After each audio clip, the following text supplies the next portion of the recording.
Welcome to another episode of In the Name of Service, a podcast committed to sharing the untold stories of those who selflessly serve.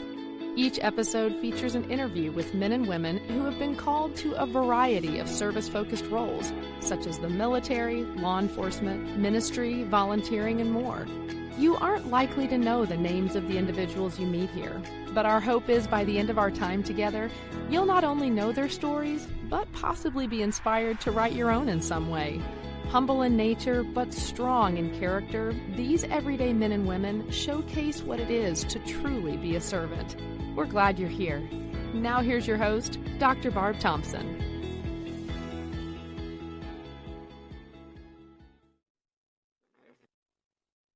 All right. Thank you so much for joining us for another special episode of In the Name of Service. So this episode is going to be a departure from what the type of episode that I usually host. This episode has 3 guests, not just one. And it is because the topic is very special as well. So you may have or may have not listened to episode 30 with Michael Halterman. He recently lost a prior teammate to suicide, and that was his 4th teammate in 4 years. And so after we had spoken, he talked to me and he said, let's have a conversation and meet this enemy head on. And I said, yes. And then we decided to bring in a couple people to help us talk about that. Both talking about our personal experiences with suicidal ideation and our experience losing people we love to suicide. Unfortunately, Halty was not able to make this conversation. And so I have 3 fantastic people here with me, and I'll let them introduce themselves so you can hear their voice. We're going to have 2 females, 2 males on here. I'm going to let them introduce themselves so that you know and can kind of keep up with who's speaking, and then we'll get right into it. So we'll go with Brandon, Leslie, then Evan. Why don't you just tell us a little bit about who you are and why you're on the call? My name is Brandon Wood. I served in the United States Air Force as a pararescueman for 15 years. Before that, I was a security forces guy. And now I serve as an associate pastor at Aberdeen First Baptist Church in Aberdeen, North Carolina. Thanks, Brandon. I'm Leslie. I served in the Navy from 2008 to 2013 as a damage controlman. I did one Westpac deployment, one 9-month deployment, and I have essentially been a veteran advocate since, I would say, 2017 after the loss of a good friend of mine, and that's who I am. Thanks, Leslie. My name is Evan Jones. I was a combat controller in the Air Force for 15 and a half years from 2004 till late 2019. Served fair number of tours overseas. Got out, like I said, in 2019, and now I live in Boise, Idaho, and I study creative writing and some other things. Yeah. At the end of the episode, I do want people to know how to contact you guys. So if I forget, please remind me.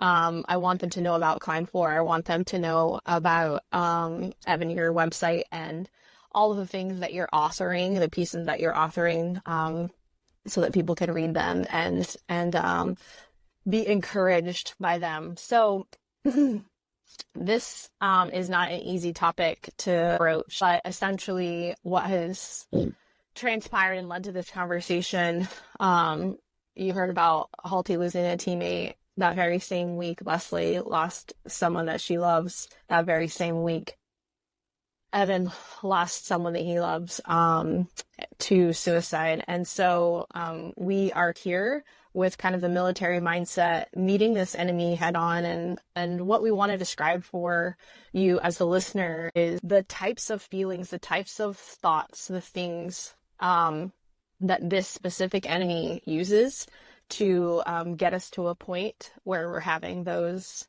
thoughts of suicide. And then also what we feel like have been very effective weapons for fighting this particular enemy. So that's going to have us talking about our own personal experiences in kind of the depths of a valley, and also our experiences losing people that we love. So Evan, I'll have you start us off if that's all right, and tell us about your personal experience. Yeah, thank you. My personal experience is this is a big topic for me because I lived through suicidal ideation from my first combat deployment in 2008 until my first, well, until more recently. Sometime within the last couple of years, I was struggling with it. There was an ayahuasca ceremony that I went to in December of 20 that really helped move the needle. I mean, almost completely eliminated suicidal ideation from my life. But it took a few other things and another, couple of years for today. I feel extremely safe.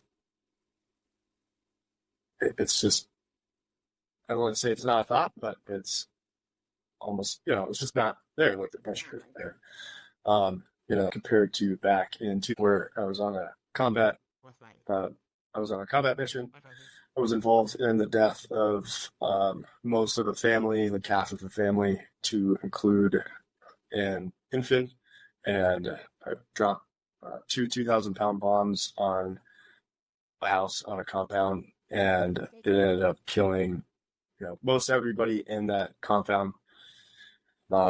To include that infant when we came up, just seeing that after everything that I had been to, everything that I had wanted to be in this world, everything that I wanted to bring as, a spirit fighting for what's right in this world, and then to be involved in that, and then for myself to think that I was completely responsible for the death of that infant. I wanted to kill myself. Like, I wanted to be dead in that moment, and I struggle with that. And similar experiences from until more recently. So, so I've lived it for a while. So when I talk about this conversation, or when I'm having this conversation, there's just a lot that comes to mind because I lived it for such a long time. Yeah. And so I have to zoom out quite a bit, and zooming out helps. And zooming out lets me see that there are a lot of factors involved. One of the things that just really comes to mind, though, as far as one of the most helpful things, and I can only see this in retrospect, and I'll try to describe it, the word that's coming to mind is basically humility. Is one of the most helpful things. And it was humility of people around me, and the universe, God, that saved my life. The opposite of, there's, a scripture that comes to mind. I can't remember the particular one. I think it might have been in Proverbs it's in Proverbs. I wish I could pull it up at some point, but it refers to contention only comes from pride. So much of the contention that I was feeling in my life was coming from, and I can only see this in retrospect as I zoom way out, just this collective pride within humanity. And all the different wars that we've been fighting, everybody thinking that they're completely right and fighting each other, and just like this fighting comes from the pride that we all have. And the only thing when I look back that saved my life was the humility, the spirit of humility, whether it was from God or whether it was from a person. When I was met with people who were prideful, and when I was struggling, there were some people who they just didn't understand. And in their pride or their unawareness, they're like, what the fuck is your problem? I don't fully understand my problem, but I can tell you right now, I'm drowning. And it's this like spiritual, psychological, and even physiological drowning. And I was thinking about this earlier today. If somebody's physically drowning and you see them, right? What's the best tactics for that? If you are an incredible swimmer and you have the right gear, you can go out to that person. Or if you're pararescueman with like a hoist, you can go down, you can hoist down, you can grab that person, you can save them, and you can bring them up. Or if you're on a raft, you can throw down a life raft. But it requires a certain amount of expertise and skill and humility for that and training for that pararescueman or whoever to save that individual who's drowning. We can just observe that. We can observe the humility that it takes to humbly train to do the hard things day after day after day, and then go into someone who might have gotten in a situation like, why is this person out, sailing by themselves in the Baltic Sea or whatever, and they're now drowning. We can criticize that person all we want, but or we can just save them. Right. And I'm gonna start to get I don't want to get too far down that rabbit hole, but I felt like the things that saved me were, it was those things that embodied that spirit of humility. Different people who came to me, hey, Evan, I've experienced this thing, ayahuasca, I think it could help. Hey, I experienced this cognitive processing therapy. I don't fully understand what's going on with you, but I think it could help. Let's walk through it. And it took not just humility, but I guess now that I think about it, that love, which, let's say, if we're using the 1 Corinthians 13 definition of love, love is the act of this combination of all these different energies, the act of humility, the act of meekness and temperance and patience and kindness. That's it. Maybe that's a better word to use. I think love gets overused sometimes, and we refer to a feeling. We refer to a feeling as love a lot, but when we look up the definition of love, it's more complicated than that, and it is a series of actions. And love saved my life. Anyway, so I'm speaking to a little bit of my experience. But yeah, as I'm kind of working through that combination of that love and humility is what saved my life. Mm-hmm. And when I speak with people who are struggling, because I still speak with a lot of people who are struggling, people feel safe to talk to me because I've been there. I've been that drowning person who was saved. And I just try to approach those situations with as much love as I can. Not like, oh, I need to feel this feeling of love for this person, but I approach it with kindness and patience, long suffering, those kind of things. I do my best to approach it that way.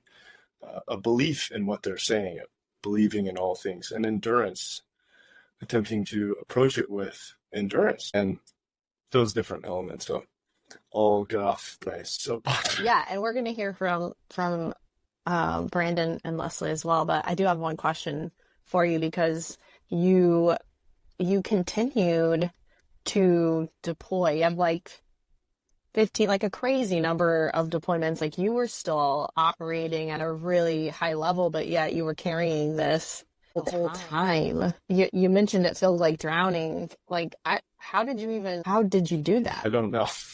Yeah. Yeah. I feel like it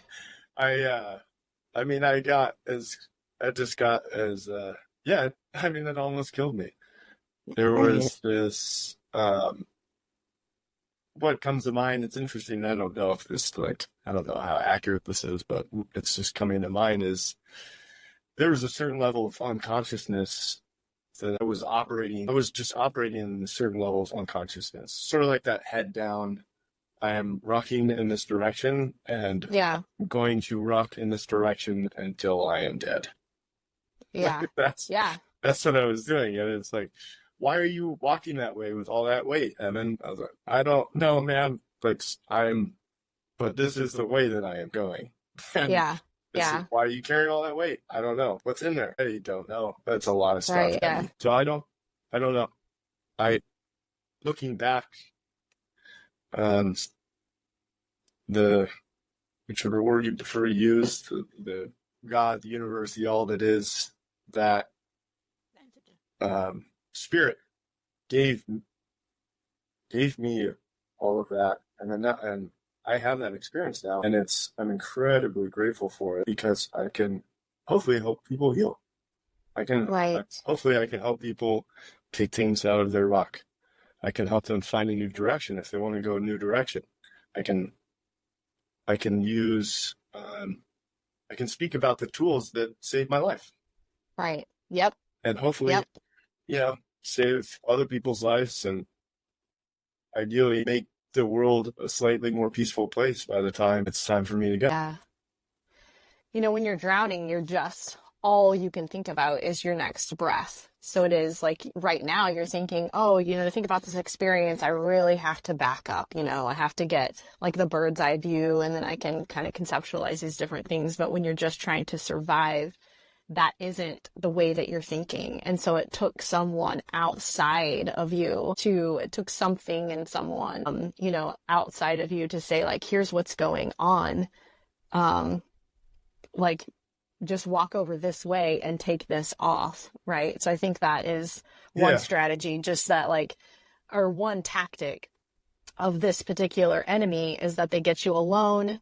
They make you, it makes you feel hopeless, like it's never going to change. It makes you feel helpless, like there's nothing that you could change, even if there was something to change, and that it's always going to be this way. Yeah. Yeah. Sometimes it really does feel like for me, it just felt like a assault. And like a full on, it's pretty nuts. And then there were only things that I was speaking to a friend about this the other day. There was a time, this maybe 2.5 years ago or something. I was sitting on my toilet with my gun to my head, trying to calm down enough to pull the trigger. And was sitting there, but my cell phone was on the floor. And I'm just extremely drunk and just trying to get drunk enough and calm enough to do it. And then this text popped up and it said, "What you doing?" Like all one word. And it was my neighbor. And I'm sitting there with a gun to my head.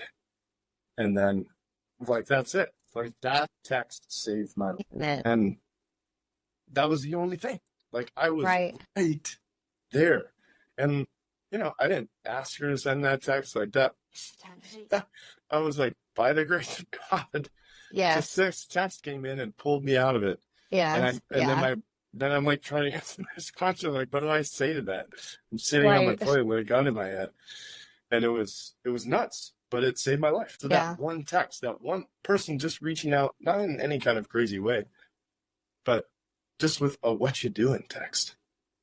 So when I look at how I attempt to move through life now and those experiences that I've had in the past, I tried to do that more. I'm still bad enough doing it.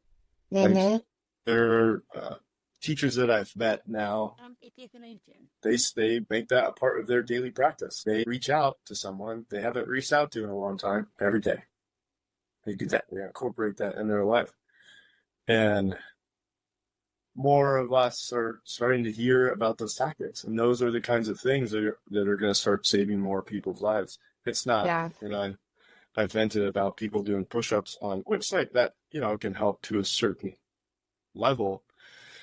But at the same time, I don't know, when I saw that, and I can only speak from my experience, it was infuriating. Like, when I was seeing people do that, I was like, man, I just want to talk to someone. I want to watch people do push-ups. Like, I want to connect. I want to talk to someone. Yeah. Yeah. Thank you for saying that, because, and sharing that. Because I think for some of us, this feels so big that we can't do anything about it, but we can all be used. You know, when someone pops into your mind, I can easily say, because of Evan, I'm not going to ignore that, you know, and I'm going to send the "what you up to" or "what you doing" text. So, yeah. There's one other quick thing that comes to mind is so I'm currently working down at assessment selection for pararescue and combat control. And the guys who are familiar with that training, they know about things like 10-ups and water confidence and everything like that. And the pool. So anyone who's familiar with pool work and combat dive and all that kind of stuff, you know, it pushes you to your limit. And some guys experience shallow water blackout. They will in that environment push themselves as far as they possibly can until they're unconscious. And like, if somebody outside of them doesn't grab them and pull them out of the pool and save them, they'll die. So they will do that thing that I was doing. I was just like, we train in these types of, in the military, like, it's ingrained in us to train. Like, you will exert everything that you have until you die. Right. Not everybody does that. Some people do that. And then my friend Bo, who just killed himself, he was Right. trying to leverage every resource he had. And then, there was a point at which that was it for him. Yeah. He exhausted everything. And when I look at it, like, I could have reached out more. That's just the fact. I could have done more. And it brings me to this place now where I have to be honest with myself about that and do my best and pray to be better about it, to send those texts, those what you do in texts, to touch base with, to see what I can, little percentages here and there in my life where I can, where I can do something for someone outside of myself. Evan, Brandon, I appreciate you sharing your story, and I especially as you talked about the drowning, the weight of all of it. What came to my mind, Matthew chapter 11, verse 28, where Jesus says to come to me, all who are weary and heavy laden. And if you look at that word heavy laden, what it really means is the idea of a ship that is overweighted with goods and is sinking. And that's what Jesus tells us to do. He says, come to me, all who are weary and heavy laden. And then he makes a promise. He says, I will give you rest. I will give you rest. So, I appreciate you, you talking through the scriptural references and things that have helped you. And ultimately, I believe that the enemy in Ephesians chapter 6, it tells us that we don't wrestle against flesh and blood, but of powers and principalities. So there is a true sense of evil and darkness in the world. And those are the things that we're battling against. And Barb, especially just talking about having a military mindset against this. In that same passage of scripture, it talks to us about putting on the whole armor of God, right? So being prepared for that battle. The only way we can ultimately be prepared for that battle is if we have come to the end of ourselves. I love the fact, Evan, you say humility and how important that is, both the humility of others and ourselves as well. But where we come to the end of ourselves and we recognize we can't do this on our own, right? And then we go to the one who can help us, right? We go to Jesus, we go to him and we believe in him and we repent of our sins and we believe upon him. And then we do have a sense of joy after that, like the Apostle Paul, right? The Apostle Paul, he ends up shipwrecked in prison. And ultimately we know he went and was martyred. That's what history tells us. He was martyred on the side of the road and just left there. But ultimately, we know that even through all of his hardships and struggles, that he had a joy that surpassed all understanding. And that was a joy that was only a joy that a person can have if they have come to Christ in faith with a heart of repentance. And now they're indwelled by the power of the Holy Spirit. So I think it's really important, like you say, I think it's important to tackle this head on and what it is. And ultimately, if we trace it back to its original root, to sin, we live in a fallen, broken world. And I'm not saying that, those are the ultimate things that end up being the definitive points in people's lives, but they are the things that allow us, if we will be cognizant, humble ourselves, to get to a place of brokenness where we recognize we have greater need. So I think it's an important thing to think through. Yeah, thanks, brother. Thanks for sharing that. Leslie, do you want to tell us about some of your own experiences in your valleys and just some of the things that you've learned, especially being so close to and losing people that you love? Yeah. So, I guess before I get into that, I kind of want to go a little deeper into how this all kind of manifested for me with building a nonprofit that outfits veterans with backpacking gear. It all kind of stemmed from somewhere. And it's funny how, when you look at nonprofits, right? Like almost every nonprofit that has been created from a point of extreme pain. Right? Yes. Like, whether it's Mothers Against Drunk Driving, whether it's, Find a Cure, cancer research nonprofits. Like you can always trace it back to a point of absolute extreme pain. Yes. And I guess that's where it started with me, right? Was, I served in 2008 to 2013. Then the deployment that I went on was 2009, 2010, in support of the counter-piracy operations that were going on off the coast of Somalia. So it was considered a combat deployment, even though we were on a ship.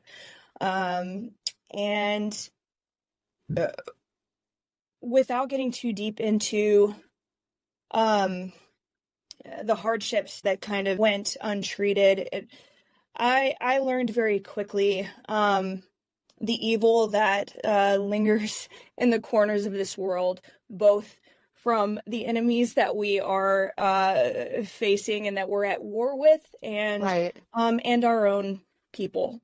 So both things kind of happened for me. Right? It was not just the person on the other side of the battlefield. It was the people next to me that I had to really pay attention to on that deployment. So from that deployment, I still had about 3 years left, 2.5 years left, and the things that had happened while on that deployment kind of culminated into me needing to be removed from the ship and seeing a therapist and being put in a, it's called transient personnel unit, which is, there's a whole slew of people that are in that command. It's like you either popped for drugs, or you're just Right. processing out, or you're on your way to a different command, but they're deployed, so you can't get to them. It's like just this like real melting pot of people. And so did that. I was stationed in Hawaii for that deployment, guided missile cruiser, after I got out of A school, and it was a newly integrated ship, which means that it was an all-male ship before I got there. And so when I got there, I very quickly realized that I was the first female in the engineering department, and I was third overall on a ship of 400.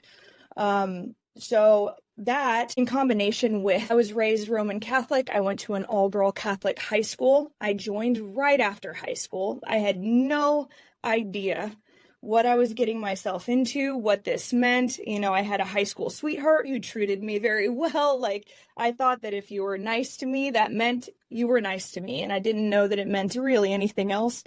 So going on, I transferred to a ship in San Diego, and that ship ended up being, night and day difference from the ship that I had left.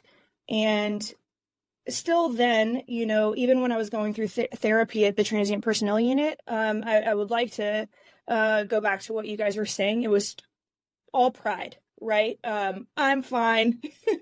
Get out of like stop with the notebook. Like, I'm good. And it's true. That's how I approached therapy. And so I was like, just get me out to another ship. So I got to this command, night and day difference. It was beautiful way to end my service.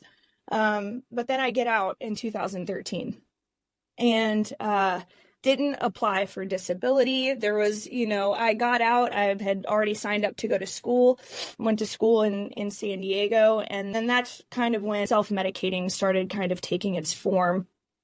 And it started with alcohol. And then, when the alcohol kind of prohibited me from alcoholing, I used other uppers, and I got really, really in the weeds. And basically that went on from middle of 2013. I got out in August. It started almost immediately after that until a DUI in 2016, just maybe a week after my birthday. And I'm sitting in a jail cell, and up until this point, I had been hanging out with the wrong crowd, but essentially it felt like the right crowd. I was having a lot of fun. And then here I am, I'm in this jail cell, and I am thinking about my life, and I'm thinking about, like, how did I get here? Obviously, I know how I got here. I drank and drove. But, like, how did I really get here? Because I have parents who are high school sweethearts. They've been together since they were 16. They love each other. I have 2 beautiful brothers who took care of me. Like, where did it all go wrong? And I kind of put the pieces together on my own. I had quite a bit of time to think about that. So my parents bailed me out of jail. And it was kind of like a switch was flipped. And I was like, I have to change how I'm approaching this. Obviously, I'm not okay. Like, people who are okay don't get in a car drunk and drive on a highway. Like, they just don't. So it's not fun anymore. I get out, I lose my job because I didn't show up to work. And I was scared, and I didn't know how to pay rent, and nobody was hiring at that time. And even if they were hiring, it was the only job that I had in that industry where I couldn't put them as a reference, right? So a lot of things came crashing down at once. And I did have a particular hobby. I did love running half marathons and marathons. I loved trail running. And that, at that point, was the extent of like my outdoor nature therapy experience. Was I really just loved to go on the boardwalk and run. Loved running in Coronado. I just loved to run. I would put my shoes on and I would go for as long as I could. And so I was doing a little bit of research while I was unemployed, and it just kind of led me to the PCT. So the PCT was a trail that started in southern San Diego, right at the border, and it kind of spanned about 2,600 miles up the West Coast. And I kind of did the math in my head. I was like, well, if I sell all of my things in my apartment and pay off my credit card debt from the debt that I've been racking up from not having a job and paying off this DUI, maybe I can do that. Maybe what I need is just to get away from the people that are around me and focus my attention inwardly. And so that's what I did. I sold all of my belongings. I had 1 dog at the time. I had gotten somebody to watch him for the entire time that I was going to be gone. He's a great dog. So I'm starting to plan, and I'm starting to realize how expensive gear is going to be. I don't have a tent. I don't have a sleeping bag. I don't have anything that I need to do this hike. And I start to realize, I'm like, this stuff is really expensive. How am I going to do this? And I decide to post on Facebook, and I tell everybody what I'm going to do. And just shockingly, everything that I needed was donated to me. And I would like to say that all of it was from veterans, even from veterans that I didn't know, veterans in active duty. I mean, within a couple of weeks, I had everything that I needed aside from food. And so very, very helpful. So I'm driving to Kentucky from California, and there was a girl named Candace who was very, very close to me on my second ship, the good ship. We were very, very good friends, and she's in on all of this. She knows what's going on. She's checking in on me. And she lives in Arizona at the time with her fiance and her son. And as I'm driving to Kentucky, I realized that, she's kind of on the way. And, I said, hey, Candace, like, I texted her, and I was like, I'm driving through, like, I'm passing Phoenix, but I'm literally in your area. Like, where are you? And she was like, oh, we live in Prescott. Like, that's a little bit further away than Phoenix now. Why don't you just stop where you are, and I'll meet you somewhere. You can just stop at a coffee shop or something. And I was like, oh, well, how about I come back? When I come back, like, I'm kind of on a time crunch. How about when I come back on the way back after the food's done, and, I'm waiting for my permit date to start, I can come back and hang out with you, Benji, and Matt for a little bit. She was like, yeah, Matt and Benji would really like that. And I'll never forget that text. It's exactly what it said. So I said, okay. So I go, I'm dehydrating food. I'm with my parents, and I'm having a good time. And it's late at night one night, and Matt texts me, and he's like, are you awake? It's like 2:00 in the morning. And I was like, well, I am now. And he said, are you in a place where you're going to be okay? And I said, what is going on? And the text message was, Candace shot herself and she's dead. And there's nothing that you can do for somebody who's received that information. It was like I was so immersed in my own issues and my own problems and what I was going to do to get out of my own stuff, that if I were in the right frame of mind, I could have read those micro hints, right? But I wasn't there. I was hurting. And that's something that I've had to kind of cope with and learn through. That we are all going through our own struggles. It can be very hard. It can be almost crystal clear on the other side, right? Well, I could have reached out more. I could have done this. We are all struggling. This life is baseline struggle. That's all it is. So I find that out. And in so many ways, I decided to dedicate this trail to her. I print out silicone bracelets, like 500 of them, and I have this idea that I'm going to pass them out on the trail to everyone I meet and have them use the hashtag and take a picture with the bracelet. And I was going to collect all of this stuff to give to Benji. Fast forward through that trail, I decided to start a nonprofit, and that was to basically pay it forward what had happened to me. I know that the gear is expensive. If there was a veteran that felt or had an inkling that backpacking could help them in any way, the way that it helped me, I wanted to be a part of that. So I started Climb 4 after I got off the trail in 2017, started the business plan, and it just took off from there. We've outfitted over 80 at this point, and it's always been a passion project. And where this ties into Michelle's death is I got very comfortable. Michelle was one of my dearest friends, and I knew she was struggling. She was very open about it. But I felt as though, first of all, Michelle, her brother committed suicide. So not only does she know that pain, she knows what it's like to get the phone call, but she also knows me. And all of my social media at this point is talking about Candace or talking about Climb 4 or talking about talking to people. Right. And so I think that I have this like force field over my camp, right? Anybody that is directly in some degree affiliated by me or who know me, they have all of this information at their fingertips. I'm posting about, different nonprofits that are in the area. I'm always involved in the coalitions that are going on in Virginia Beach where I live. And so I felt like there was this just like protective barrier, and that I somehow had this like some night vision goggles on, to be able to see what people couldn't. And I have to come back to what you said, Evan, because I was getting a little uncomfortable, and I know it's just me. But sometimes it is not just to reach out.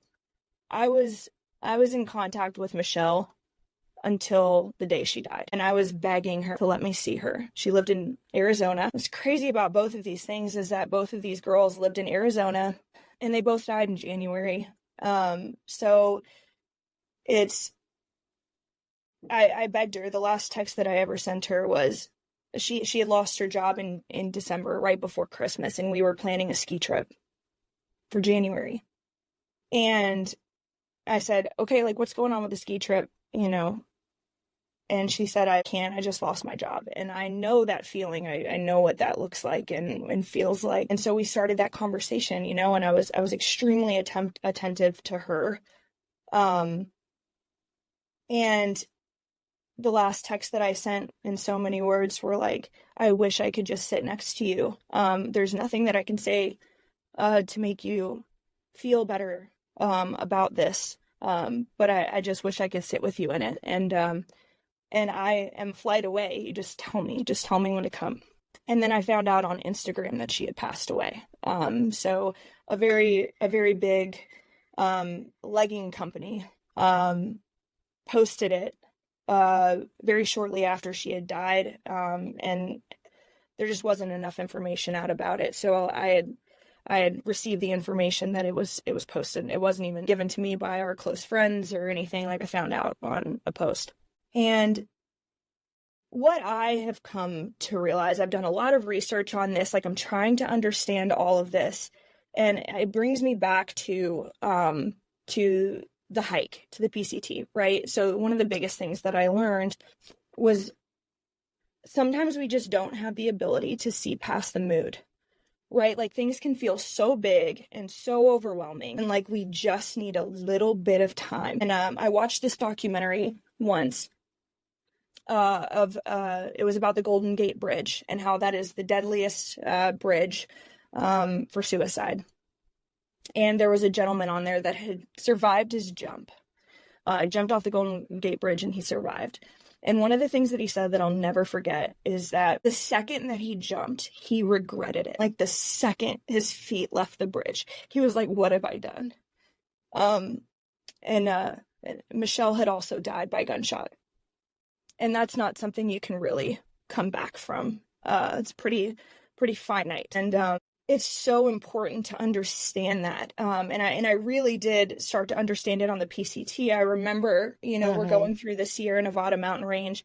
We're going from 9,000 feet back down to 8, back up to 13, down to 9. And if you weren't freezing in the valleys and getting eaten up by mosquitoes, you're getting windburn and sunburn up at 13. There was no comfort. And it was a 3-mile stretch. And I remember so many times I would just lay in my tent and I'd be like, I can't do this. I can't do this. I can't do this. But there was no getting out of it. I either had to walk forward or walk backward, but I couldn't just say I quit in the middle of it.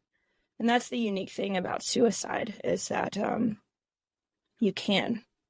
In those moments where you are so low that you cannot see the other side. I mean, right when I got out of the Sierras, all I wanted to do was keep going, but it took 300 miles of saying, I can't do this. I can't do this. I can't do this. And not having a choice to understand that there are good days on the other side of it. You have to have that information. You have to have that experience, that data to say, I have waited before in moments of hardship, moments of struggle. And I have seen proof that there is good on the other side of this.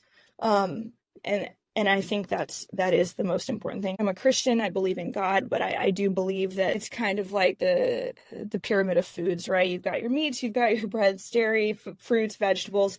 I believe that faith should be kind of consumed in the same way. Like, you must have a great support system. You must devote yourself to service. That's something that I've really feel that has helped me get out of my own funk is by pouring myself into others, and then really great activities that you enjoy, passions that you love, that are outside of your job that you just can pour yourself into, whether that be art or music or backpacking or fly fishing.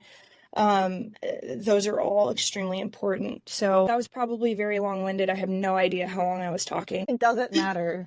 So that's where I'm at. It's I'm very sensitive to it. I just got back from her service, and it was very difficult, and so I'm just still kind of crunching through it. But those are the things that I've learned is that it tends to be this like.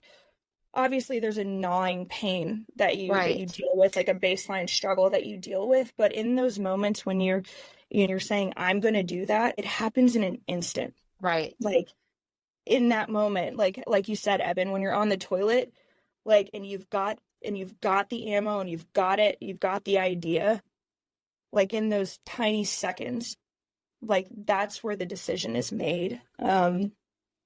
Fully, and it's hard to tackle that beast. It's hard.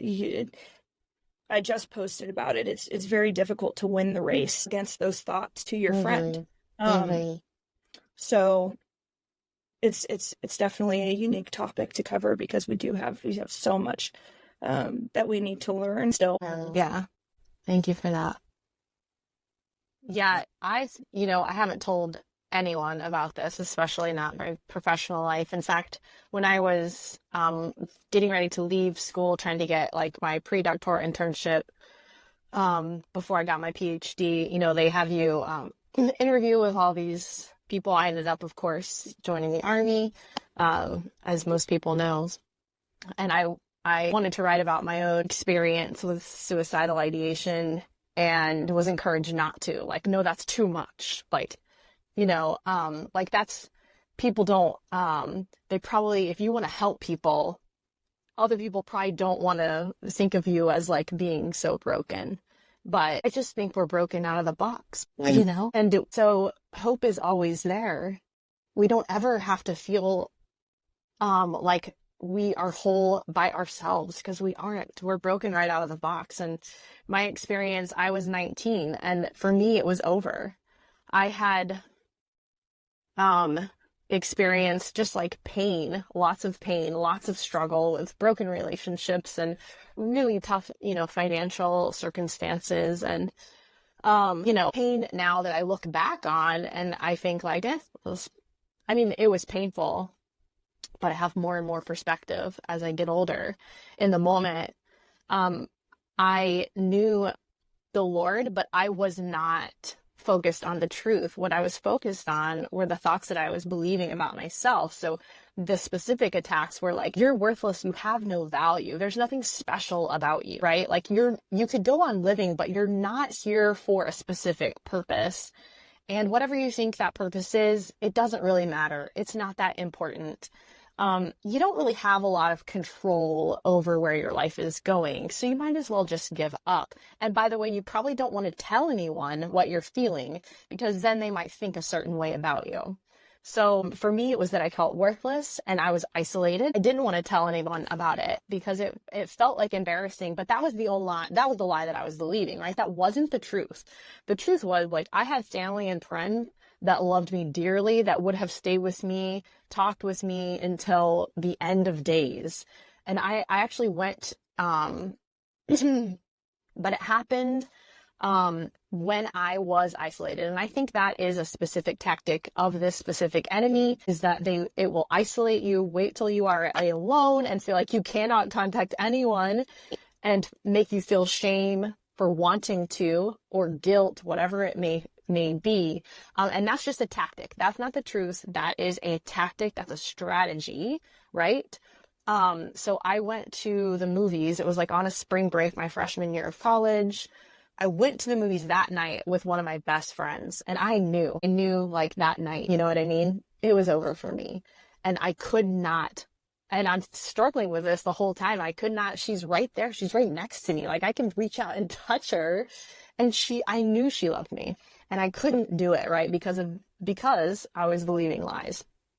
And, in any case, what it felt like to me was an experience I had never had before. I was on the ground, basically just like crumpled, you know. I felt like I was literally being attacked, even though I was alone. I would, just on the ground thinking, I don't want to do this anymore. And then I did have the thought, like, just wait till tomorrow morning. So that was a Saturday night. I was like, okay, I'll give it one more day. And I went to church the next morning, and then a lady with the same name as me, which is just weird, but she looked me in the eyes that morning and she said, "You're not okay, are you?" And I still couldn't say it out loud. I knew I wasn't okay, and I had already missed a chance the night before, and I just shook my head no. And that's what you, like, Leslie, you're talking about, like, just do it. Go overboard. You know what I mean? She said, "You're meeting me right back here. It's fine. We can eat lunch, but we're meeting right back here." And I've never been the same, because I learned that, yes, I could believe in hope, but I wasn't feeding myself. Like you're talking about the food, like it matters, right? And I wasn't eating. So of course I was going to shrivel up and die. Of course. Anyway, not many know that. And as a psychologist, it's probably a little taboo to put it out there that you've been there before, that you thought about taking your own life, like it wasn't going to be worth it. But now it's 20 years later, and I look back on Leslie, you had asked me a question when we had been on the phone previously, like, all these great things you're doing, these people you're impacting, like, could it have happened without the pain? And I just said, no. Like, your story is so beautiful. And my story couldn't have happened without me getting to that point either, because I'm not afraid. I'm not afraid of this enemy. I'm not afraid to call it out. I'm not afraid to talk about it. And I'm not afraid to prepare people with the weapons that I feel like equip them to fight it, whether they're alone, even though I don't encourage that. or with other people, which I do encourage. Brandon, I know you're just in a position where people come to you, and a lot of times they come to you when they're done. Yeah. Would you mind talking about, I mean, you've got experience losing your brother, but you're also now in this position where you're helping people combat this specific enemy, on a daily basis. Right. Yeah, I'll start just by telling a little of my story, because I think that's important to the context, and also exactly what you said. I think that our greatest impact in this world comes from our greatest points of brokenness. So these are the days that I lost my brother. That was the day that was I would say, one of the hardest days of my life. But on September 7th of 2007, I was at Medina Annex in Texas, in San Antonio, Texas. And I was there doing a pre-dive course. I had been out of the pipeline for a bit, so they were taking guys who had been out for a while post NDOC and putting us back through a process just to ensure that we were still physically prepared to go to dive school. And this was shortly after my wife had been diagnosed with cancer, and I'd left dive school at one point to go home to be with her as she had a surgery and and follow-up treatment and that kind of thing. So I'd been out of the program for an extended period. But I was at Medina Annex. It was a Friday, and we had just finished our training day that day. And I'll never forget, went back to the room. As I got into my room, my priority was to get a shower and to get ready so that I could go out and eat and hang out with the guys. And I'll never forget, my phone rang. I looked at my phone. It was my brother. And I remember looking at the phone and saying, I don't have time right now. I'll call him back as soon as I get out of the shower. And I threw the phone on the bed. So then I go get cleaned up. And by the time I got back to my phone, I had missed, 12 phone calls or something like that. And phone rang again, and it was my wife. And she told me the hardest news you could ever hear, that my youngest brother, Trenton Wood, who was his best friend, talked to him every time I got into my truck. It was just that he had taken his life, self-inflicted gunshot wound, and very bad situation. He had kind of had a life that was kind of a spiral. He was in the Coast Guard. He ended up getting kicked out of the Coast Guard, substance abuse and different things like that. So he ended up getting dishonorably discharged from the Coast Guard, came home, was having relationship issues, had a young son. And just, I don't know, it culminated on a night where there was a lot of drinking involved. There was just a lot going on between my youngest brother and my middle brother. And man, my middle brother's a true miracle story, but so my youngest brother ends up at my middle brother's home, and there was a little bit of an altercation between those two. And my younger brother went to his car and got his weapon and came and took his life, right in front of my middle brother. But yeah, just like I said, receiving that phone call on September 7th was devastating. I mean, it was.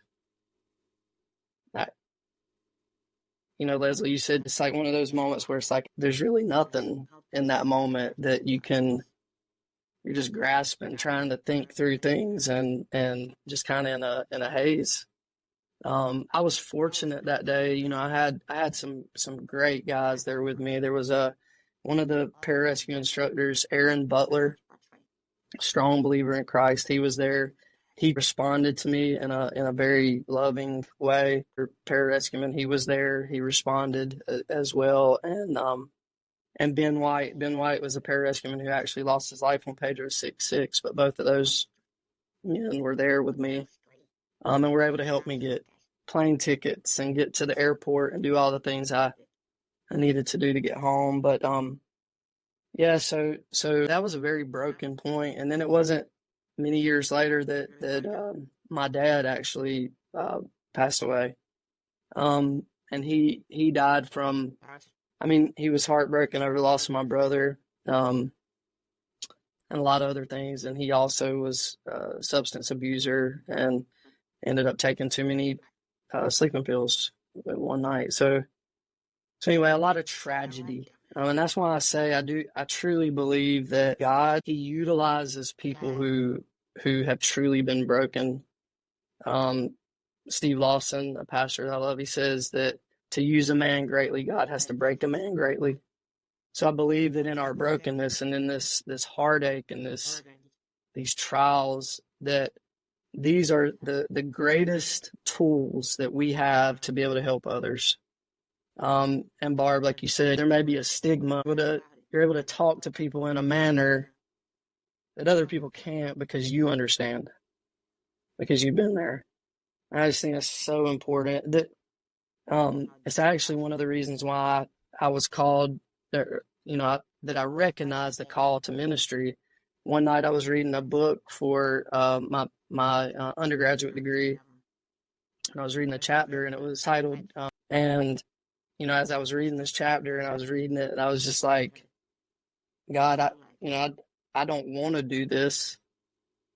I don't want to go into pastoral ministry, these kind of things. I have other plans, but if I can do this, if I can just be able to share my experience and also share how faith in Christ, it radically changed my life, and can help other people, then I'm willing to do this, the rest of my life. So it was a definitive part of the process in me recognizing that I was called to ministry. And then, like you said, Barb, now, just because of access, I mean, I'm still in Aberdeen, which is really is where we work, Evan, and there's so many guys that are going through so many things, just broken dudes.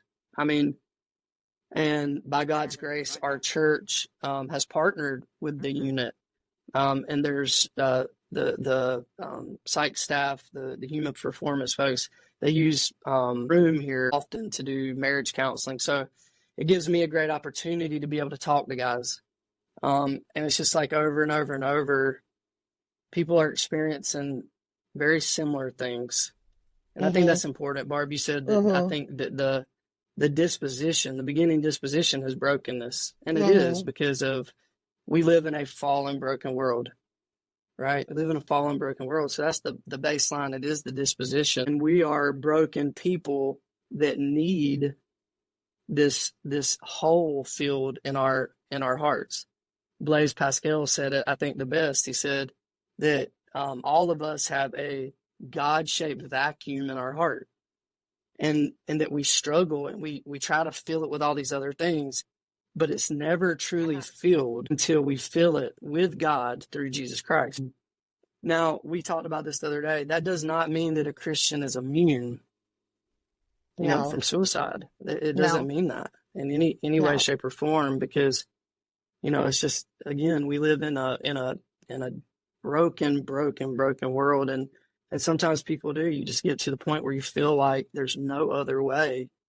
But I'm so thankful that God has rescued us, and we've been able to experience these hardships. And now I just pray that each one of us will be diligent to utilize the pain that we've been given as an opportunity to help others, to rescue others, Evan, like you said earlier, to be there to rescue others, and to point them to hope, and to to show them where real joy comes from. And I do believe, I believe true and lasting joy comes from Christ. So, and I think that's important for us to contemplate. Thanks, Brandon. Yeah. Yeah. There's something comes to mind. Could I share? Unless you have something No, to please. share. Yeah, please.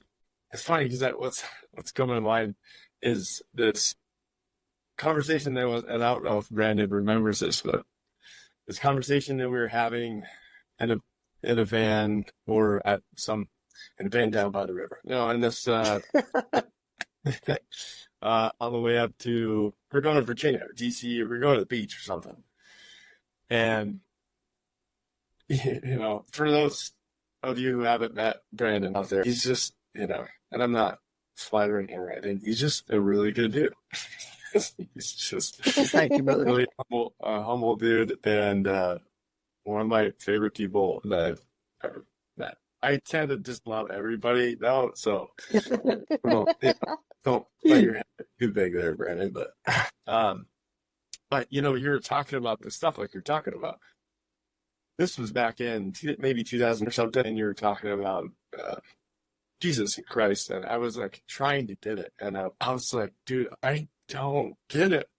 I just could not understand what you're talking about. And I remember listening, and I listened to a lot of my friends. There's a number of names that come to mind, and I was an atheist. So I don't remember if I don't know if you remember that, but I was an aggressive atheist. And like now I'm not. I've been humbled in a number of like very interesting ways. But I kind of want to speak to that because I think what you're saying, like there's a lot of truth to that. But for me, there were I remember hearing similar things, and there were just a lot of barriers for me between the word that comes to mind is there were barriers between me and understanding. Mm-hmm. So, what you were talking about. And those took a few steps to sort of overcome. One of those, and I'll just mention this because it's coming to mind, it was super awful for me, but I was watching this YouTube video once, and this guy, he's talking about all this weird stuff I was going through in my divorce, and I was watching it because he was going through a rough divorce, and I was doing research on my divorce and trying to find out what I could do. But towards the end of this video, I watched a number of his name's Cal Washington, and he said, I encourage you, if you have an opinion of the Bible, I would encourage you to ask yourself where that came from. Did it come from reading the Bible, or did it come from somewhere else? That question changed my life because every opinion I had of the Bible came from somewhere else. It came from somebody talking about it. It came from the Catholic Church. It came from mainstream Christianity. It came from everywhere other than actually reading the book. So when he said that, I cracked open the book, all of the Proverbs, and it immediately got weird.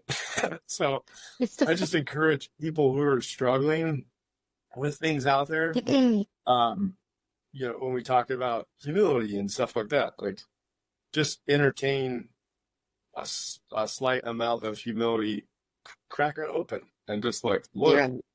And cracking it open and reading some of it changed my life in ways it just could not have conceived of. And I started learning things. It's just nuts. And when you hear people talk about it, it sounds nuts. It's like, no, that's nonsensical. Sounds like foolishness. Yeah, totally does. And it's like, yes, it does sound like nonsense. Also, go just check it out. Yeah, just read it. If you're struggling with the idea of all this weird stuff, 100%, I totally get it.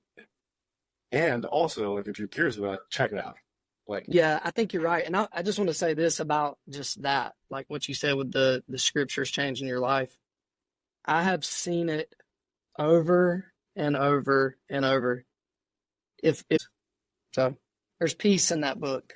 It's so full of peace. It's so full of hope. And ultimately, the overall message of the scriptures is that we're a broken people, just like what we've been saying already.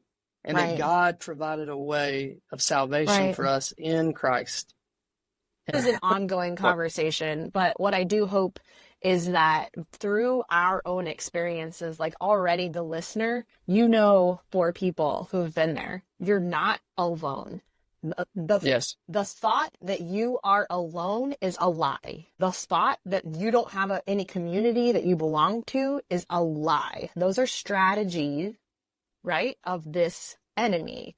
The thought that you are helpless to do anything that will get you freedom, peace, joy, love, that is a lie.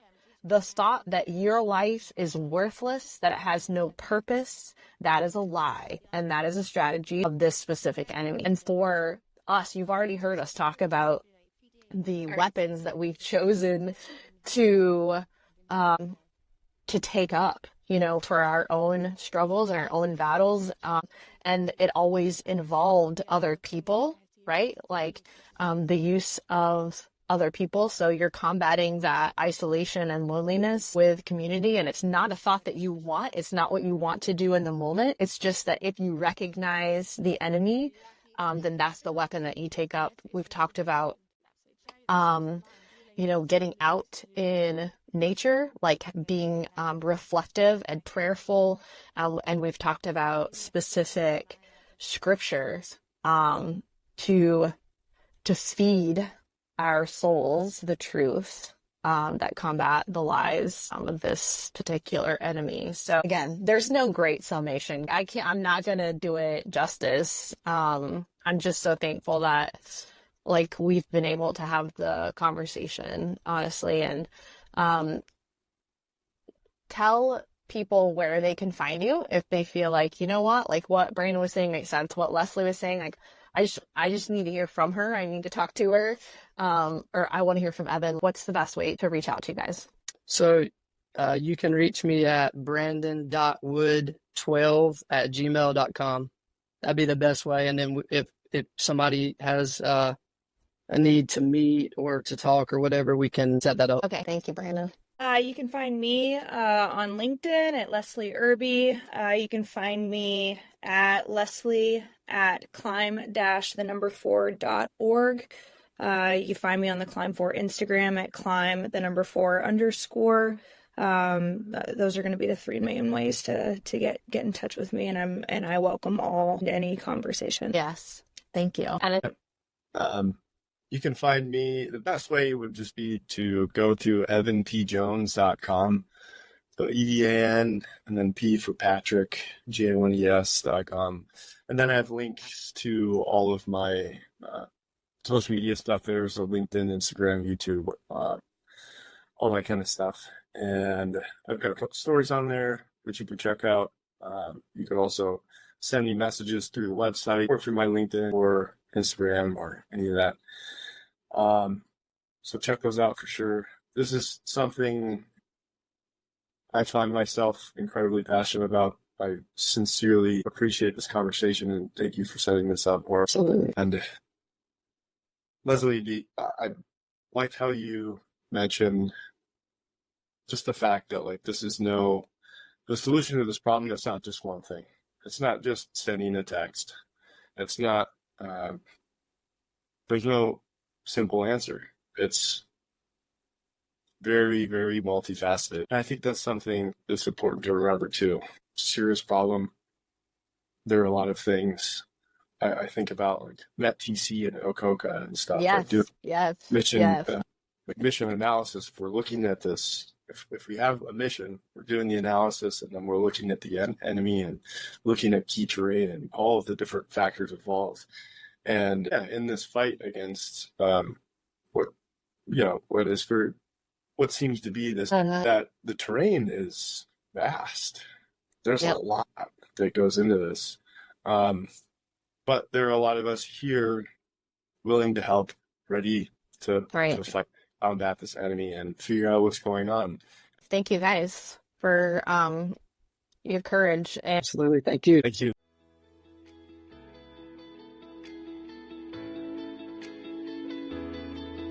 Hey everybody, thank you for joining us for another incredible episode of In the Name of Service.